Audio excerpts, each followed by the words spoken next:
Kama wewe ni mfuatiliaji wa mambo yanayotokea ulimwenguni pamoja na katika mitandao ya kijamii, Epstein Files sio jina geni kulisikia katika siku za hivi karibuni. Haya ni mafaili yaliyo na majina na taarifa nyeti za marafiki na washirika wa karibu wa bilionea Jeffrey Epstein aliyeshutumiwa kufanya vitendo vya ngono na watoto nyumbani kwake.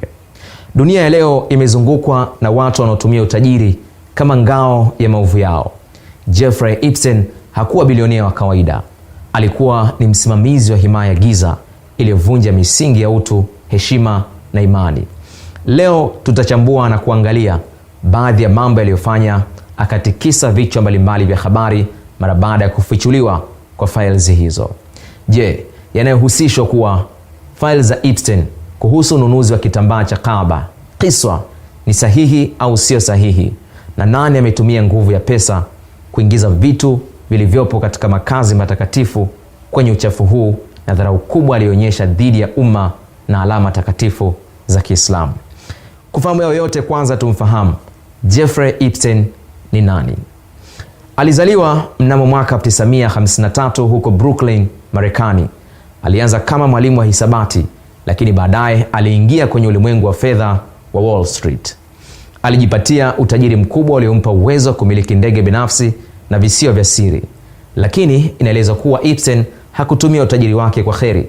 Alijenga mtandao wa kimataifa wa watu wenye nguvu duniani, kama aliyekuwa rais wa Marekani Bill Clinton, mfalme wa muziki katika upande huo Michael Jackson, na hata mdogo wa mfalme wa Uingereza Prince Andrew, na watu mbalimbali mashuhuri duniani.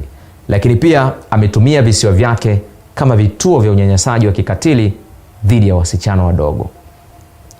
Katika jicho la Kiislamu, matendo ya Epstein ni kielelezo cha uharibifu katika ardhi, kwani aligeuza binadamu kuwa bidhaa, akiwarubuni watoto kutoka katika familia maskini na kuwatumikisha kingono. Alitumia kamera za siri kurekodi watu mashuhuri waliomtembelea nyumbani kwake ili aweze kuwatisha na kuendelea kulindwa na mfumo wa sheria.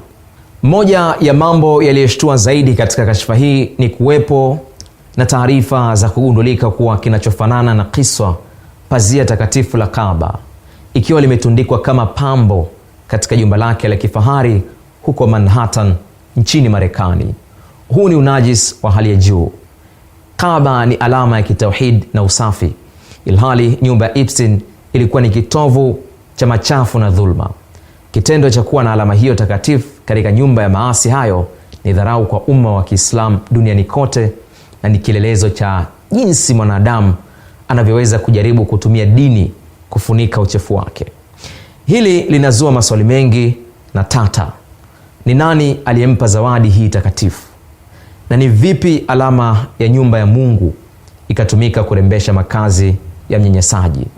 Je, kitambaa hicho ni kiswa kama kilivyotajwa, au ni uvumi tu ulioingizwa kwa maslahi ya baadhi ya watu ambao wapo kinyume na Uislamu ama kuuchafua Uislamu?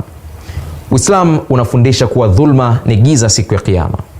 Jeffrey Epstein alijaribu kupanda juu ya sheria kwa kutumia fedha, madaraka na hata alama za kidini. Lakini kifo chake na kufunuliwa kwa faili yake kumeonyesha kuwa siri ya mwanadamu haiwezi kufichwa milele.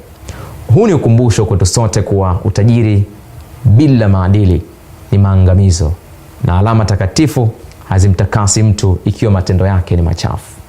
Haki ya wanyonge daima itasikika, na malipo ya Mungu ni ya kweli. Kashfa ya Epstein ni kioo cha dunia tunayoishi. Je, tutabaki kimya mbele ya dhulma au tutasimama kulinda heshima ya binadamu? Kishki TV, nuru ya dini yako.